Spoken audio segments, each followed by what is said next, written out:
Lucélia? Olá, tudo bom? Oi, tudo bem? E você?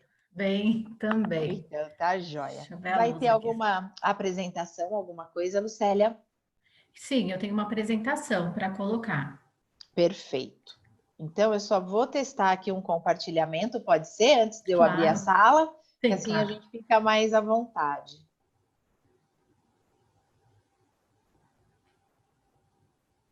Aí, você pode estar apertando na setinha verde que tem embaixo da sua tela. Certo? Compartilhou? Vamos ver se foi.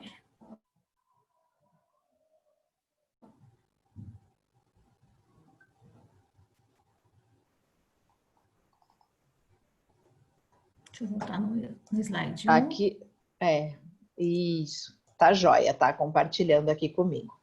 Então, eu vou tirar ela, tá? Que a gente vai... Perfeito. Vou deixar na primeira. Perfeito. Ok. Pode descompartilhar, fazendo favor, porque eu vou ter que abrir a sala, aí eu vou chamar o pessoal e eu tenho que deixar uma tela dos patrocinadores em primeiro e Como que eu depois... descompartilho? Eu só aperto de novo? Já Isso. descompartilhou? Não, ainda não. Deixa eu ver aqui.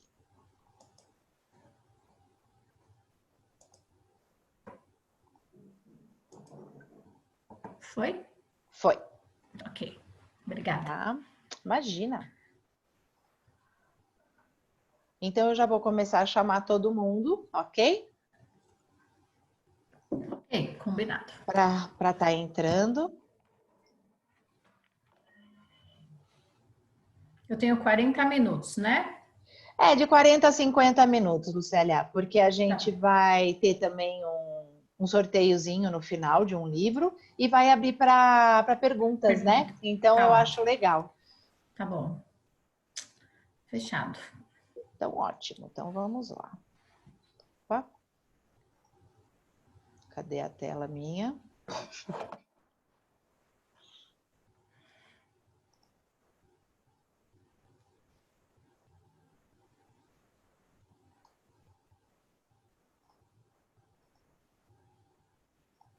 Acho que eu fechei, né?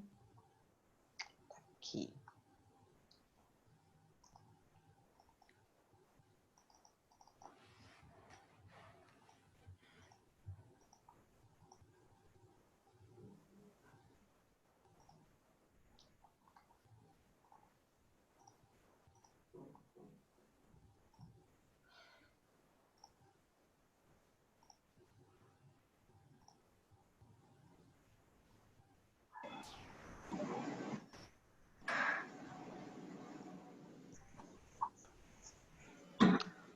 Boa noite, pessoal.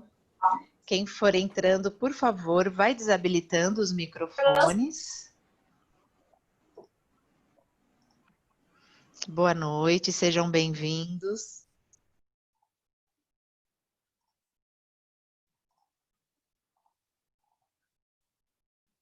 Não, você podia cagar, mas...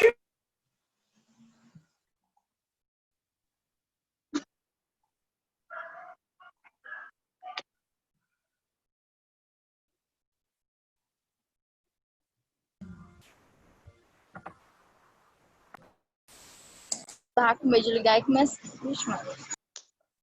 Boa noite, sejam bem-vindos. Eu vou pedir para quem estiver entrando na sala ir desabilitando os microfones, ok? São Paulo está na área da saúde.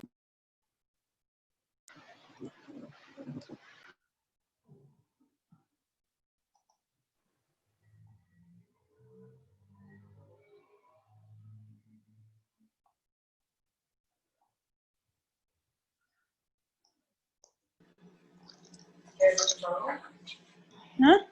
Você já falou se o antibiótico chegou?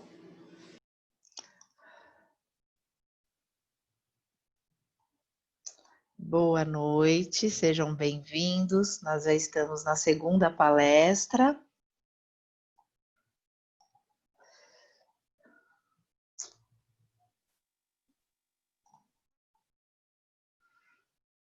Muito bem. É que tem gente entrando, mas nós já vamos começar, que já passou das 7 horas. Eu vou estar apresentando a doutora. Bom, sejam bem-vindos. Nós estamos na segunda palestra do primeiro simpósio virtual GIPLab.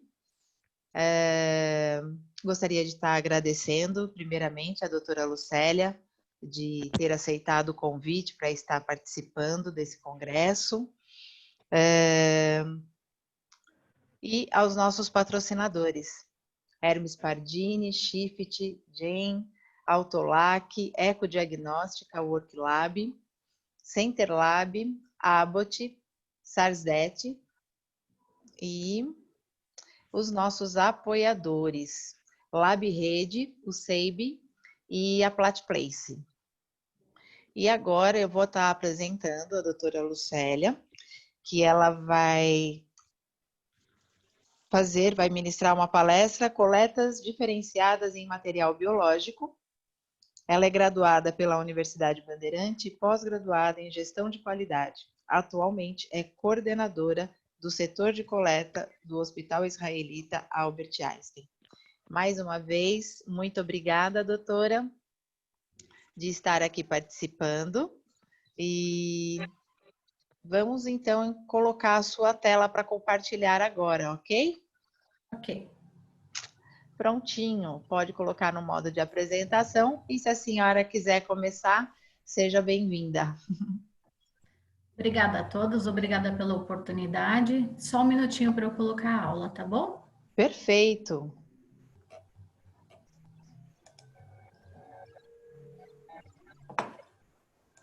Apareceu para todos? Sim, apareceu sim, doutora. Obrigada. Imagina. Boa noite, pessoal. Como vão? Muito frio, né? Bom, quando eu recebi o convite para fazer essa apresentação, me passou pela cabeça muito assunto, porque coletas diferenciadas, né? O setor de coleta é um setor muito amplo. Então, eu escolhi alguns assuntos para discutir com vocês, mas depois eu fico aberta para a gente discutir outros tópicos, tá bom? Vou começar. Bom, então, o laboratório clínico, como todos sabem, é dividido em 3 fases: a fase pré-analítica, a analítica e a pós-analítica. Atualmente, nosso maior problema, pensando em qualidade de resultado, está na fase pré-analítica. E por quê, né? Porque é uma área tão delicada, tão pouco olhada pelas nossas equipes, né? Então, o que que acontece? Opa!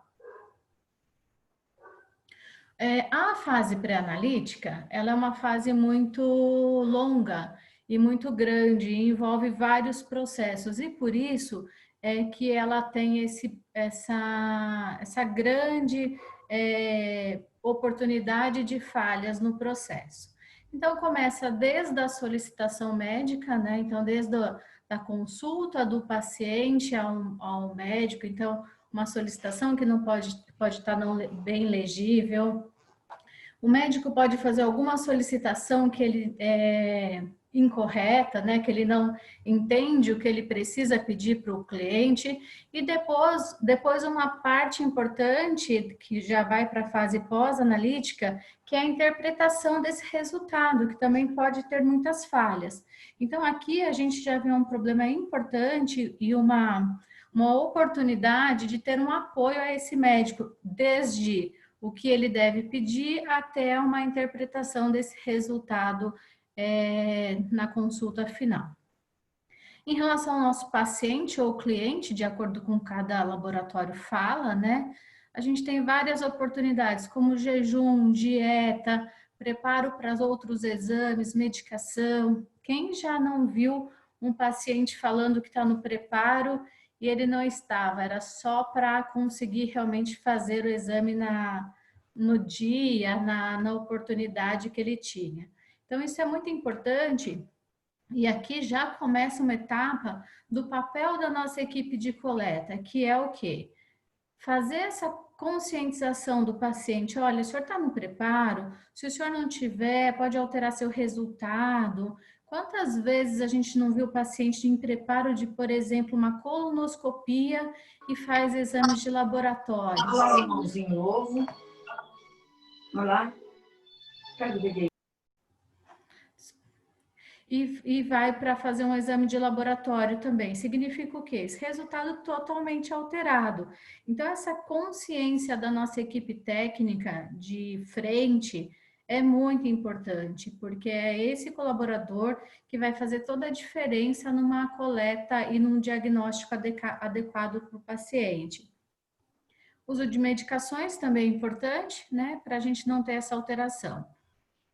E em relação à técnica de coleta, aí sim a gente entra numa gama importante de fases e fatos que pode proporcionar erro para nosso processo. Então, a identificação do paciente ou da amostra, então é preciso ter um protocolo, um procedimento escrito e a equipe capacitada para garantir esse processo. Então, quantas vezes a gente vê o paciente falando: eu fiz a coleta, mas o meu tubo nem estava identificado. Quer dizer, ele já começa a perceber que tem processo errado no nosso departamento, né?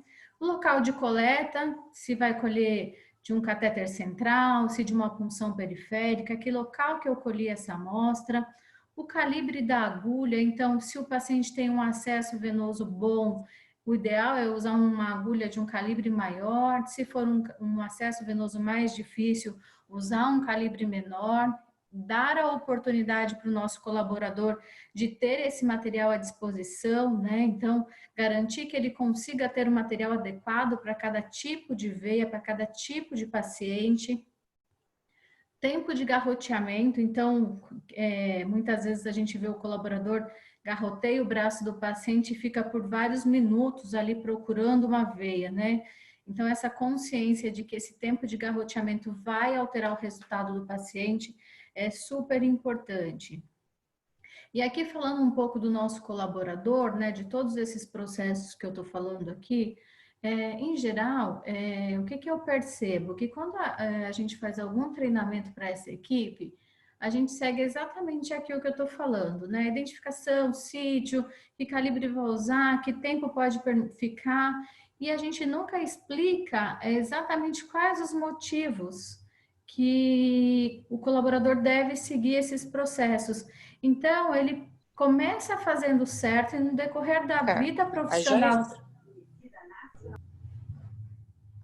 No decorrer da vida profissional do colaborador, ele acaba errando, parando de seguir os processos, porque ele não entendeu exatamente por que ele precisa fazer cada passo. Então, é super importante que a gente garanta esse conhecimento técnico para ele. Então, por exemplo, por que não pode ficar o braço garroteado? Porque vai fazer uma hemoconcentração, e aí quando você colher a amostra desse braço, ela vai estar com alteração, principalmente a parte de hemograma, da parte de bioquímica. Então, realmente explicar para ele o que vai acontecer se ele fizer não seguir esses processos de forma adequada, né? Ordem de coleta de tubo, fundamental. Então, cada fabricante preconiza uma ordem de tubo, mas cada laboratório ou cada hospital acaba organizando a sua ordem de tubo, respeitando a parte técnica, né? Mas é um dos principais problemas que a gente encontra dentro de um setor de coleta, é essa ordem inadequada. Então, por que nosso colaborador não entende, não segue a ordem de coleta desse tubo? Porque ele realmente não entendeu qual a importância. Ele acha que a gente decidiu por essa ordem porque a gente gostou de colocar assim, né? E não porque um tubo contamina o outro, um anticoagulante vai contaminar o outro, alterar os resultados do paciente. O volume coletado, super importante, tem exames que a gente inclusive altera o resultado por conta do tanto de anticoagulante que tem dentro do frasco. Então, existe uma proporção de volume de anticoagulante versus volume que deve ser coletado. Então, é importante respeitar esse volume e garantir também que a gente tenha minimamente o que for possível mais um tubo pediátrico, um tubo de menor volume, para também dar esse suporte técnico para a equipe, para a gente conseguir que ele, num acesso venoso difícil, por exemplo, ele tenha um tubo de volume menor para ele fazer essa coleta. A homogeneização, sempre por inversão. Não sei se vocês são da área de coleta, já acompanharam algum treinamento de coleta, mas quando a gente fala de homogeneização, aí você pede para as pessoas fazerem.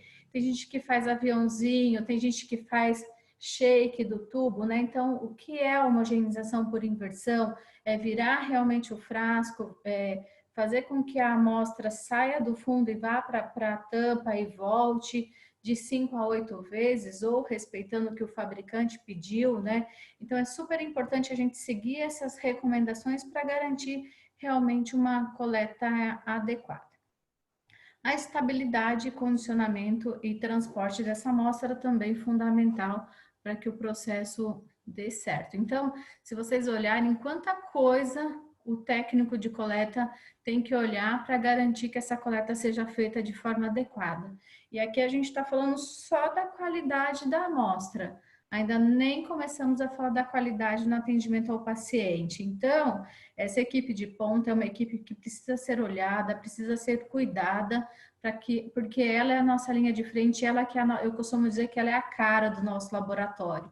Então, o que eles fazem lá na frente é o que vai representar o nosso laboratório. Por mais que a gente tenha os melhores equipamentos na área técnica, essa atividade do colaborador lá de ponta, seja o colhedor, o técnico, enfim, qual nome ele receba de acordo com a instituição, ele é uma das pessoas mais importantes no processo de um laboratório.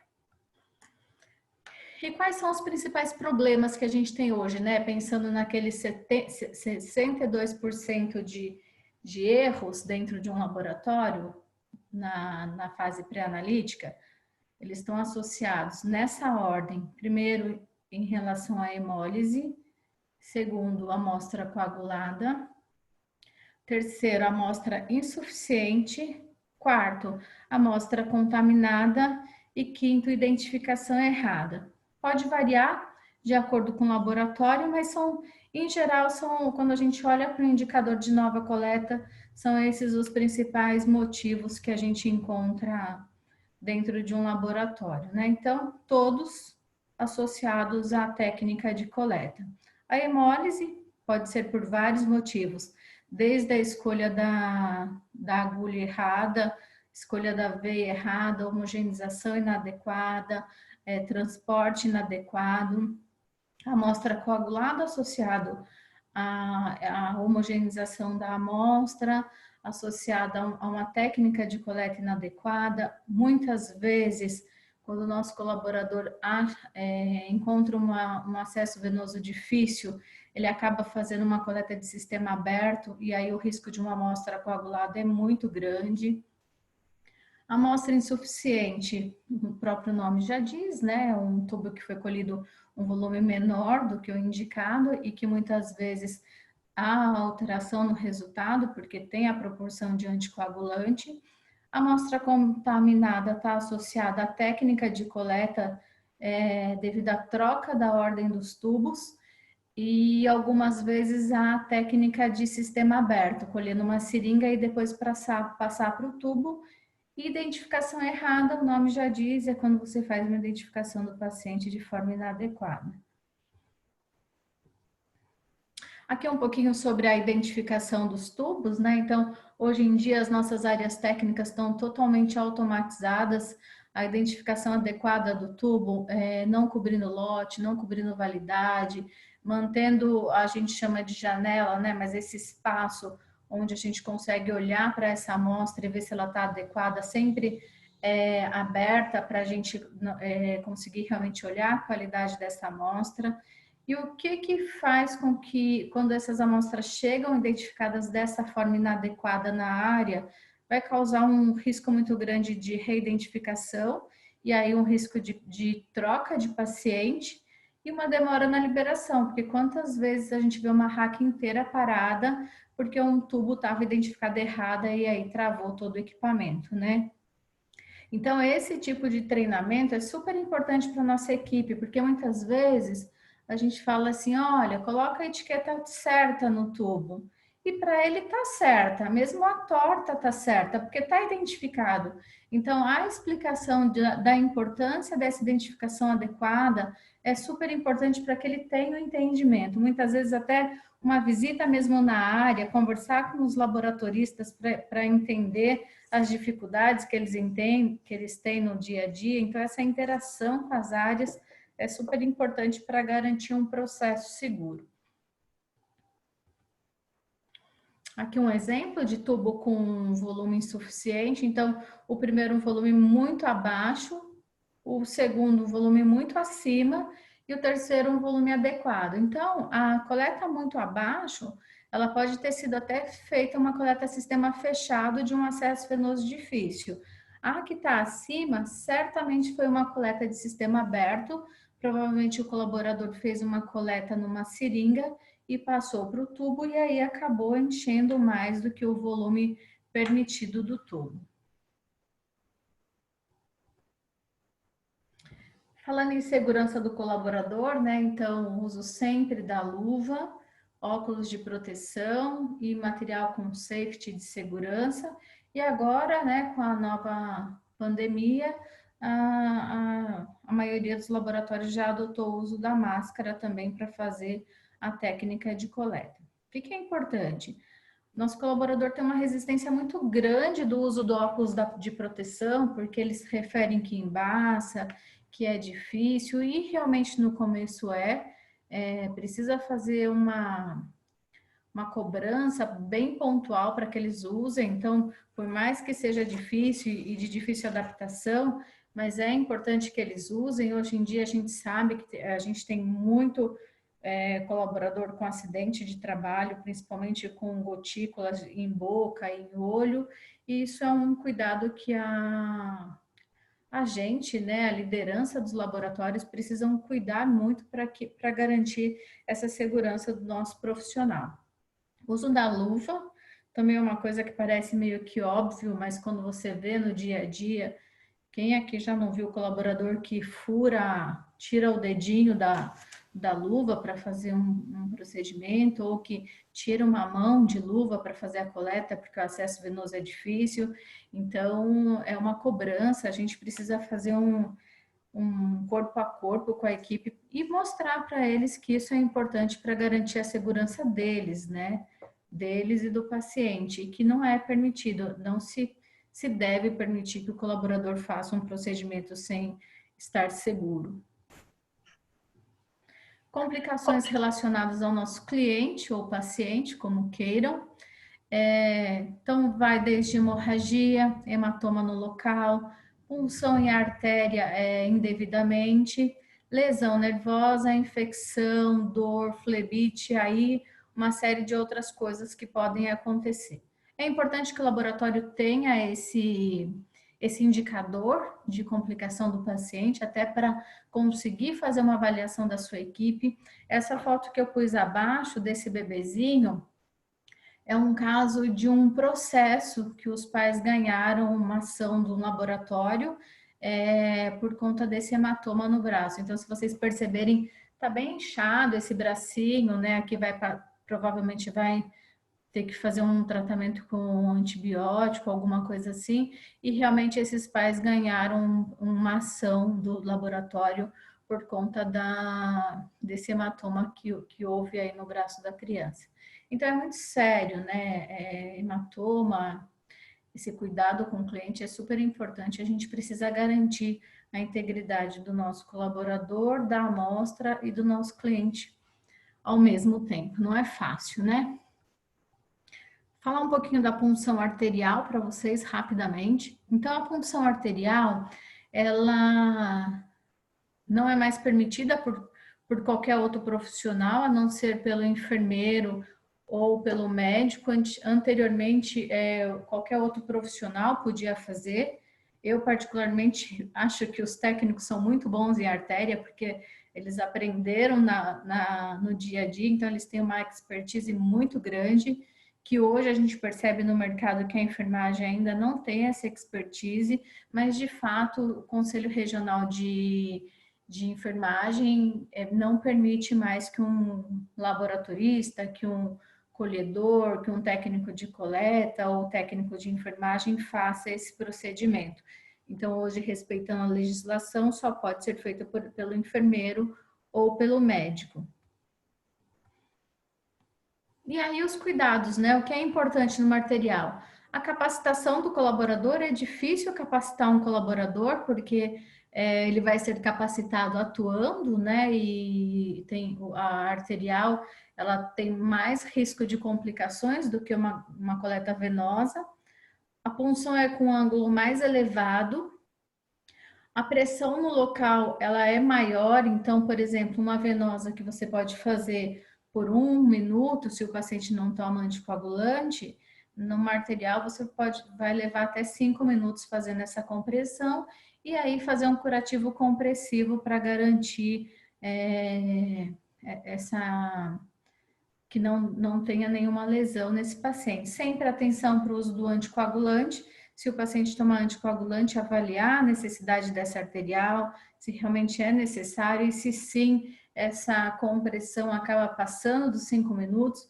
Eu costumo dizer para a minha equipe o seguinte: comprime até parar de sangrar. A hora que parou de sangrar, aí vai e faz o curativo. Porque às vezes você faz o curativo compressivo, mas ainda está extravasando internamente, né? Então, ainda a gente continua com o risco de lesão ao paciente. E aqui as complicações, né? Então, ruptura da artéria, as embolias, as infecções locais e sistêmicas, obstruções, isquemia, gangrena de dedo ou mão, hemorragias, hematomas no local e até perda de membro. Eu já vi paciente perder membro após uma punção arterial. É a coisa mais triste de se ver, porque é muito cruel, né? O paciente é internado ou vai para um laboratório para diagnosticar ou para tratar alguma doença e aí ele sai com uma lesão ocasionada pelo nosso serviço, né? Então é uma coisa que é preciso cuidado, que é preciso tratar. Aqui 2 fotos para vocês olharem. Não sei se vocês estão acostumados a ver a coleta arterial, mas é uma coleta muito delicada e que precisa ter uma segurança e uma capacitação muito grande para fazer, para a gente não correr risco até de processos mesmo no laboratório. Coleta capilar. Então, os capilares, eles são vasos pequenos, de pequenos calibres, e que é onde acontece a troca gasosa. Então, para um laboratório conseguir fazer essas coletas capilares, é muito importante avaliar quais exames podem ser colhidos por capilaridade. Então, é sempre um caso de exceção, é mais usado para coleta de criança, RN ou uma neonatologia, mas assim, o que é importante? Sempre avaliar o que aquele laboratório vai decidir fazer de coleta capilar. E ser validado. Por exemplo, uma gasometria nunca pode ser feita por uma coleta capilar, porque vai dar alteração, que é onde as veias e as artérias se encontram. O que vai interferir, né? Então, a decisão do que vai ser feito com validação. Então, sempre fazer validação de que técnica vai ser usada, de que exame vai fazer. E o mais delicado de uma coleta capilar é a capacitação do colaborador. Por quê? Porque por mais que o laboratório faça a validação dos exames, que pode ser colhido por capilaridade, ainda assim ele precisa fazer uma validação de cada colaborador.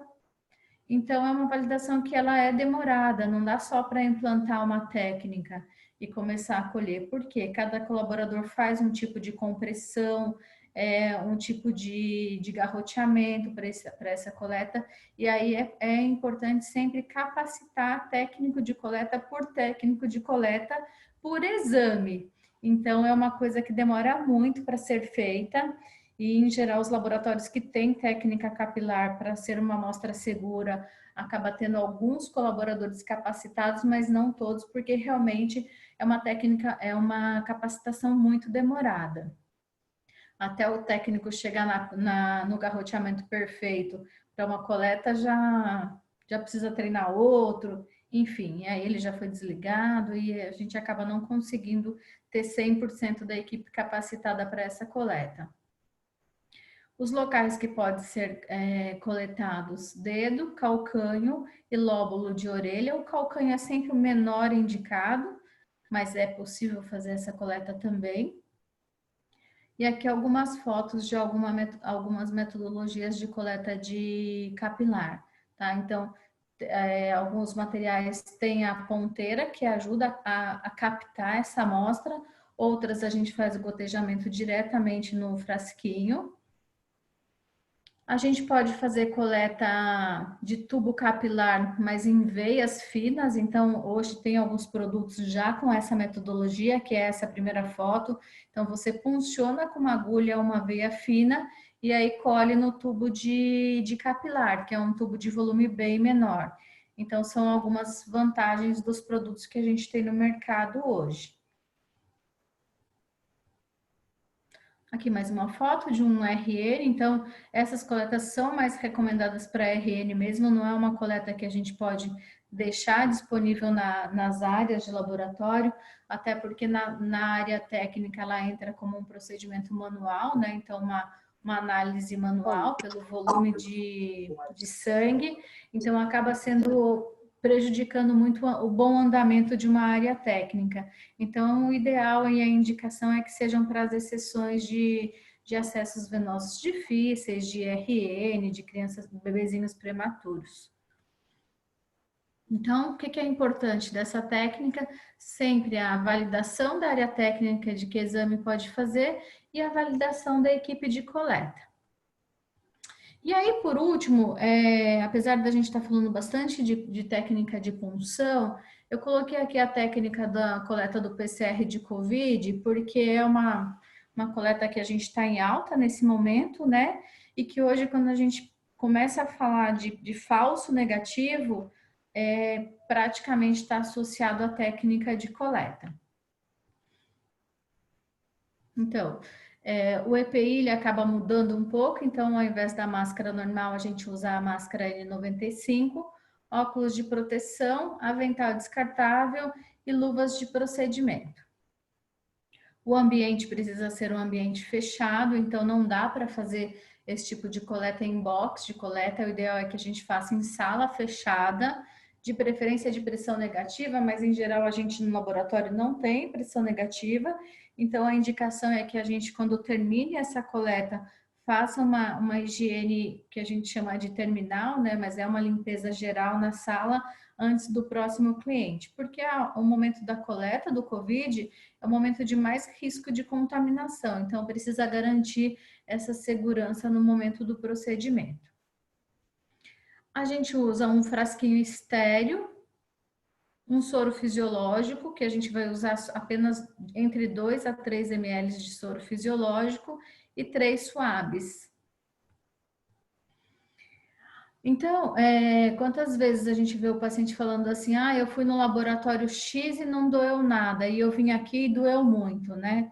Então, assim, a coleta não é uma coleta que dói, mas também não é uma coleta que não dói. Então, quando vocês veem o noticiário, que vocês veem aquelas campanhas de coleta, que a gente vê o colaborador passando o suave na parte interna da narina, mas sem fazer o nasofaríngeo adequado, né?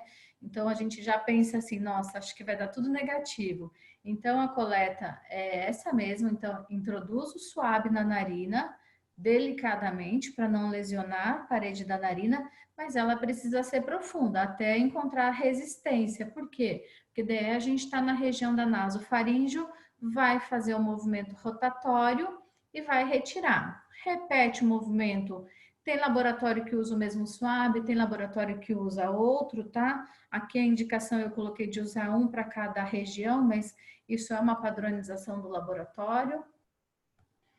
E aí, o terceiro suave na cavidade oral, na orofaríngeo, então também é profundo, o paciente vai sentir vontade de vomitar. Se tiver na região alguma parte avermelhada ou com alguma placa de pus, é o local adequado para coleta. Não tendo, vai colher toda a região próxima à amígdala e vai colocar também no mesmo frasco, tá? Então, consiste em coleta das duas narinas, duas nasofaringe mais a oro e coloca no mesmo frasquinho com o soro fisiológico. O soro fisiológico, ele é praticamente para hidratar esse material. Então, ele não pode ser muito para não diluir essa amostra. Então, hoje a gente indica de 2 a 3 ml. Eu sempre falo 2, porque quando a gente fala 2, a pessoa acaba colocando 3, então não passa disso, porque senão realmente a gente faz uma diluição dessa amostra e aí sim a gente pode também ocasionar um falso negativo. Deixei aqui para vocês o meu e-mail e o meu telefone. Caso vocês depois queiram falar alguma coisa comigo, eu troco bastante informação com as pessoas. Eu acho que a gente, nessa área, e é uma área muito com pouca informação, então é importante a gente sempre fazer essa troca. Então, eu sempre deixo à disposição, porque a gente pode depois criar trabalho juntos, criar procedimentos, enfim. Estou aberta para perguntas. Vamos lá. Obrigada, doutora Lucélia, foi ótimo. Já tem uma pergunta aqui no chat. Quem gostaria de estar fazendo pergunta para a doutora Lucélia, pode estar perguntando aqui no chat, ou se não, pode abrir o microfone, de repente, para estar fazendo a pergunta para ela também, ok? Aqui no chat, a Eleni dos Santos, ela está perguntando, no processo de coleta, que melhor local de acesso pode substituir o tradicional e como proceder com pacientes que têm certas fobias durante o processo? A primeira parte da pergunta eu não entendi muito bem, Eleni. Se você quiser fazer ela verbalmente, eu acho que fica mais interessante. Em relação vou responder na segunda, tá? Enquanto você abre o seu áudio aí. Em relação à segunda pergunta, é importante... Tudo bom? Oi. Tudo bom, boa noite. Boa noite. Você pode falar de novo? Sim, eu gostaria de saber, em relação, no momento do processo da coleta, qual o melhor local que a gente poderia estar fazendo a coleta caso o tradicional dê problema, a gente não consiga encontrar veia? Qual outro local melhor indicado? Boa pergunta. Olha, geralmente dentro de um laboratório a gente orienta assim, são coisas diferentes. Por exemplo, um laboratório de rua é diferente de um laboratório hospitalar, tá? Então, eu vou falar de um laboratório de porta. No laboratório de porta, o primeiro local que a gente olha é dobra, tá? Não tendo na dobra, a gente passa para dorso da mão, tá? E aí avalia sempre os dois, né? Para garantir que não tem mesmo. E aí, por último, última opção, se o paciente não tiver mesmo acesso bom, você pode partir para membros inferiores, tá? Aí, pensando em unidade hospitalar, a gente nunca começa de dobra, a gente sempre começa de dorso, então inverte, porque a gente sempre poupa as dobras para um possível catéter.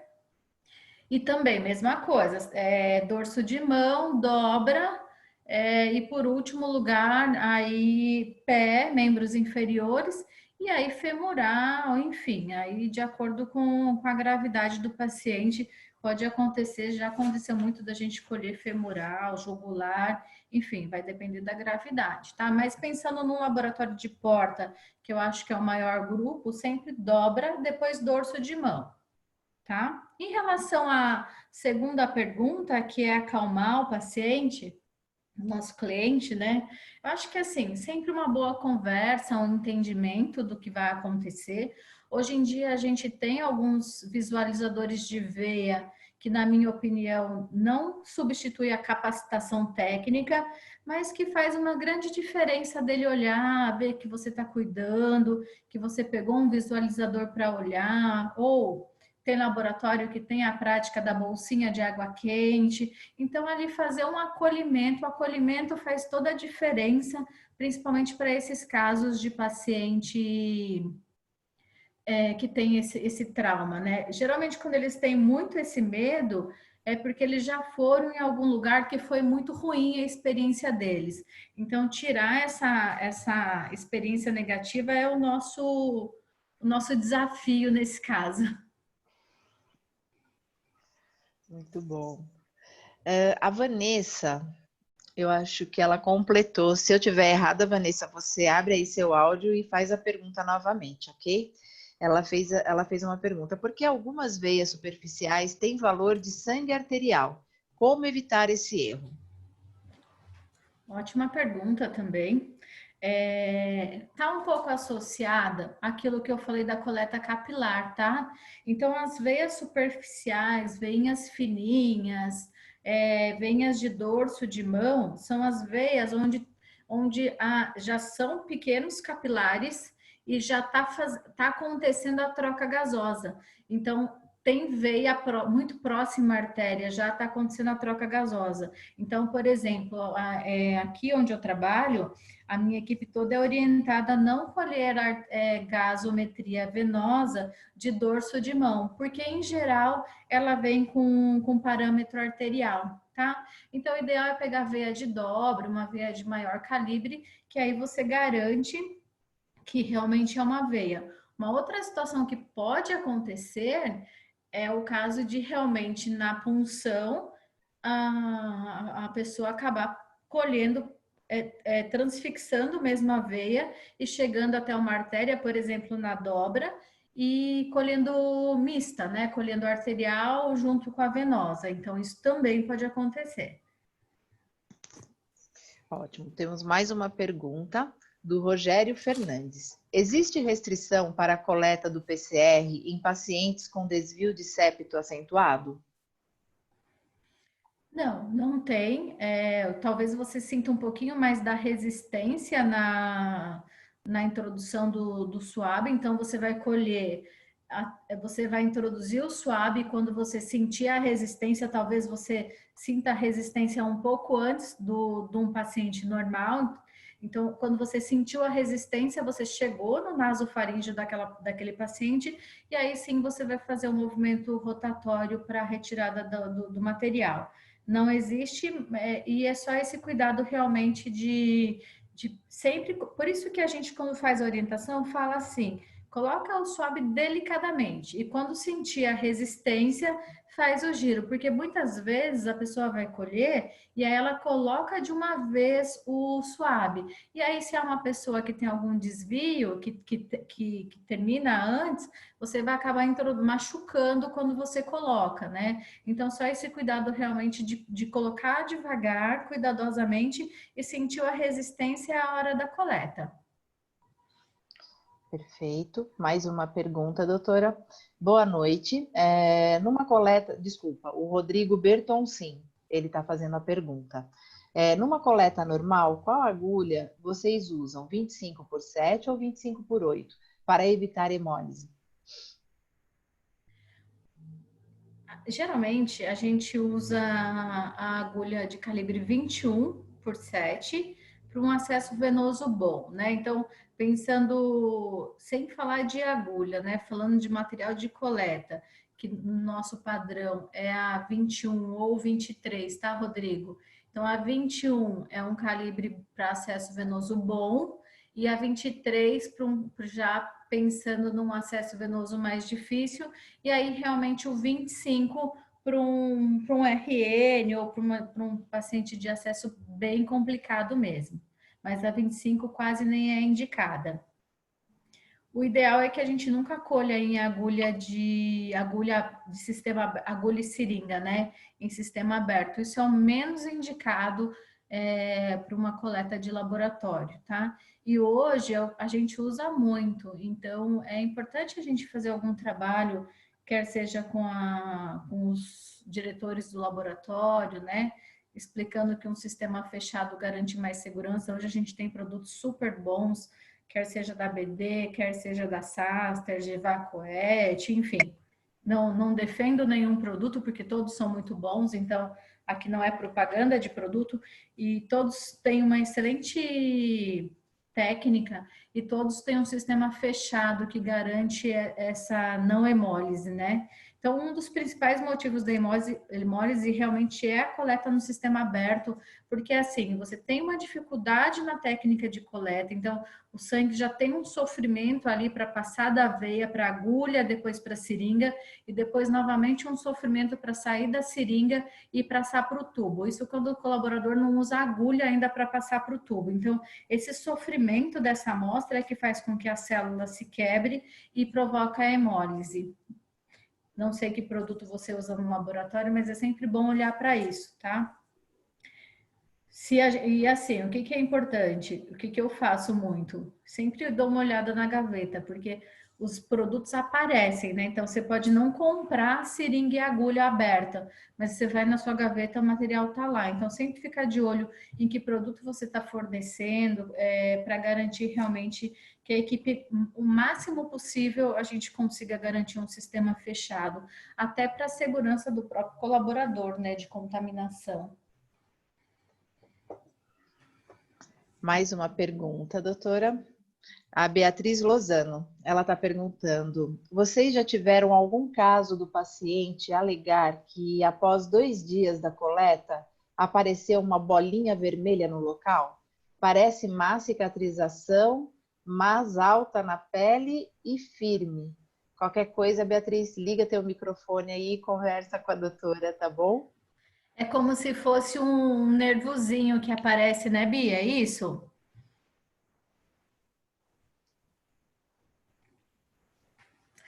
Já assim, acho que ela não está conseguindo falar, vou respondendo aqui, se ela conseguir a gente troca, tá?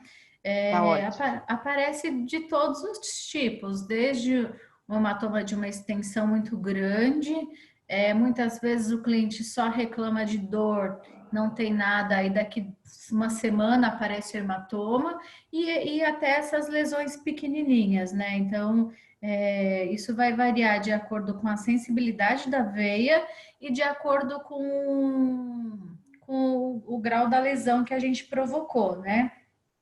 Então, acontece, sim, acontece bastante.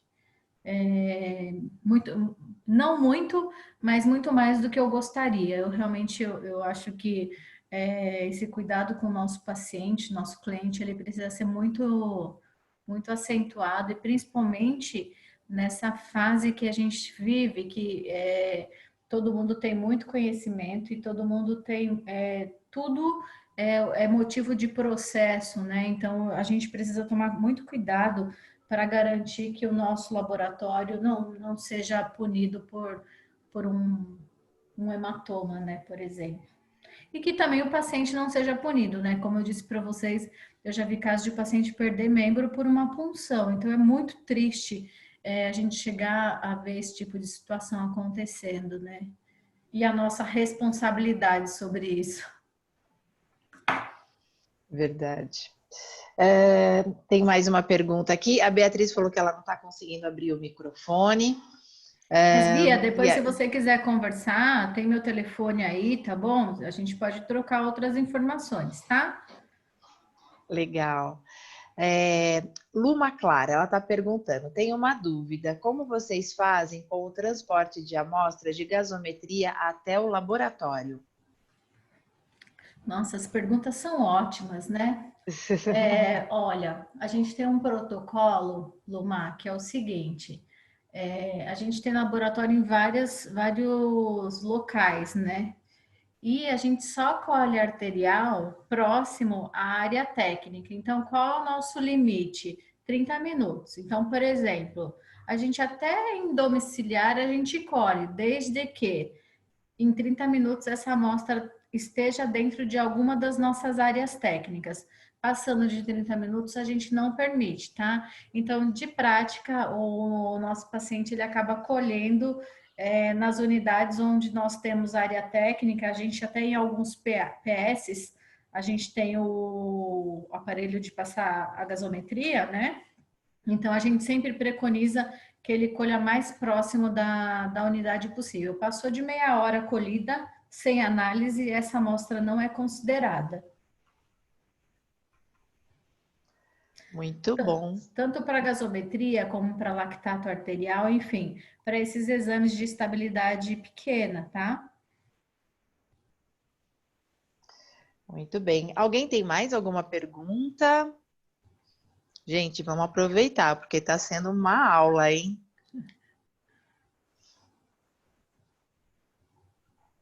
Não, aqui eu não estou vendo mais ninguém. Bom, doutora, muito obrigada. Foi excelente, aprendemos muito. Quem gostaria, né? Quem de repente precisar, a senhora deixou aí, né? O seu e-mail, o telefone, né? Para quem quiser entrar em contato. E agora, gente, quem participou aí da palestra, a gente vai fazer um sorteio de um livro, tá bom? Deixa eu ver se todos os microfones estão desabilitados, que aí eu já vou fazer o sorteio, e vou, tá? Vamos lá. Bom, eu vou usar a lista de participantes, tá? E aí a gente vai seguir a sequência numeral da lista mesmo, tá bom? Então, vamos lá. Pode descompartilhar sua tela, por favor, doutora?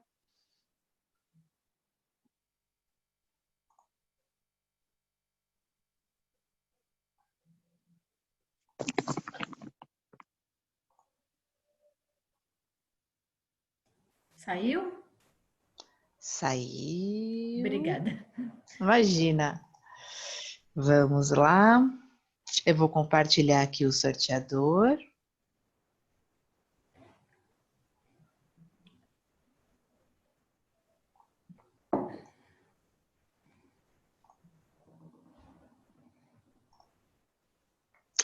Ah, esqueci de ver, né, quantas pessoas nós temos.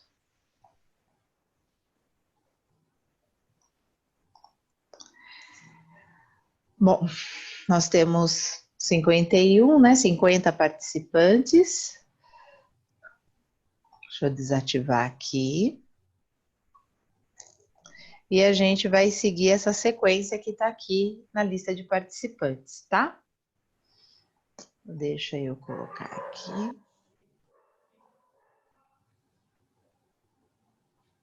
Então, vamos sortear. Número 9.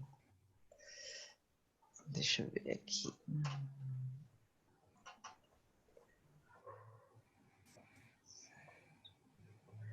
Cristina Ferreira. Pode desabilitar o seu microfone, Cristina, por favor. Eu vou depois, Cristina, pedir para você deixar...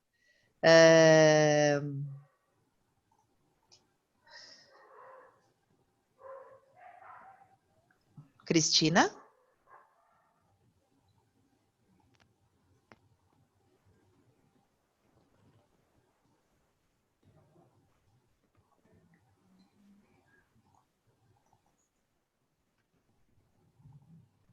Cristina?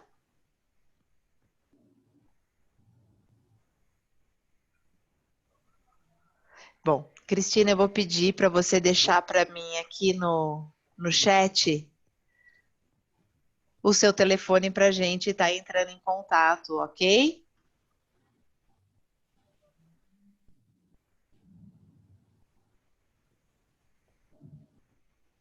Cristina Ferreira Lalico.